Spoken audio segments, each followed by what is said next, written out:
Welcome back to No Party But Being Dead. This episode 3 of our series, Power, Pressure, and Division in Sumner County Justice. Here's the question we're asking today. Charlie Kirkway got shut down after backlash from parents, principals, and the community. Why in the world are we now putting Charlie Kirkway inside our schools? Inside the school?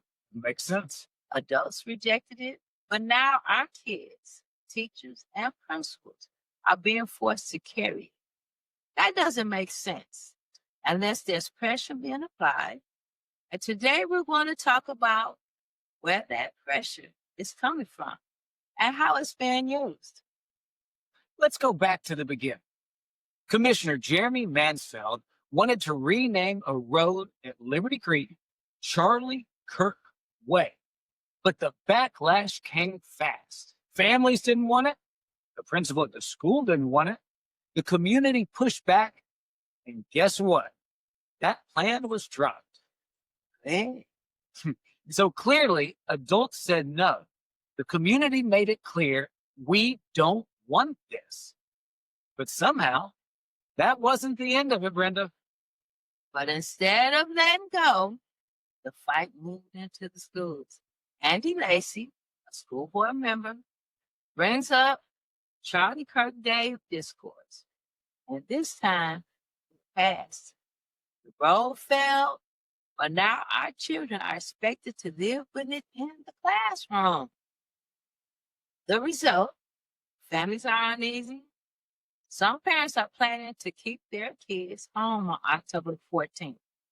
Others are setting up alternative programs so their kids don't have to participate. Teachers are posting anonymously that they don't want this either. Even principals have spoken out against this. That's not peaceful discourse, that's division.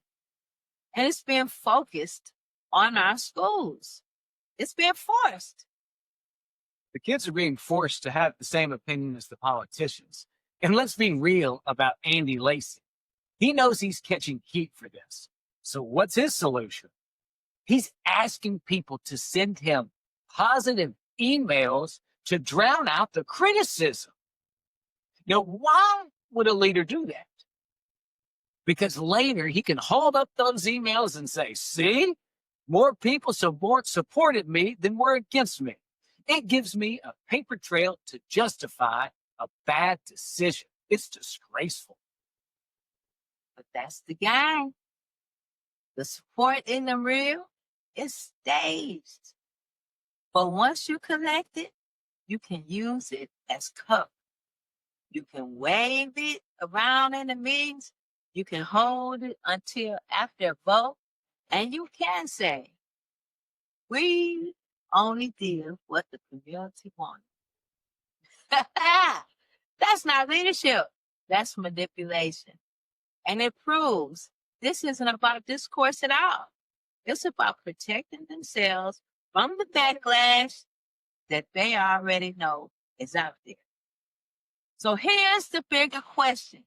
If adults said no to the road, why force it in schools? Who's pressuring our leaders to push this so hard? Look at the names. Mansfield, he pushed the road. Lacey, he pushed the resolution. Mary John Isabel, called Kirk a martyr. Joanna Daniels is pushing book bans in our libraries. This is coordinated. And when they can't win in public spaces, they move it into the classrooms where kids can't say no. And teachers are too afraid to speak up openly, Justin. Who's going to be voting soon? Those students are going to turn 18 and they're going to have the right to vote. If they're afraid to speak up openly, that's what makes this so dangerous. Schools are supposed to be about learning and inclusion. Instead, they're being turned into battlegrounds for politics. And when you see leaders scrambling for fake applause, it tells you one thing. They're not representing the community. They're serving an agenda and looking to get a vote. And that agenda is their agenda. They're Only not their representing the public. So here's the takeaway. If Charlie Kirk Way wasn't good enough for our roads, it's not good enough for our kids. It's not. When board members like Andy Lacey have to beg for positive emails just to justify a vote, it shows this resolution isn't being embraced, it's being forced. And when the families, teachers, and principals are all saying no, but the board keeps pushing yes, it's clear this is pressure politics, not peaceful discourse. Not at all. This has been episode 3 of The Agenda. Next time, we'll talk about the money and the machine. Who benefits when culture wars take over our schools and why division is such a profitable tool. Until then, keep standing up, keep speaking out, and keep reminding them our kids are not pawns in your politics. I'm B. I'm Jay. See you on the other side.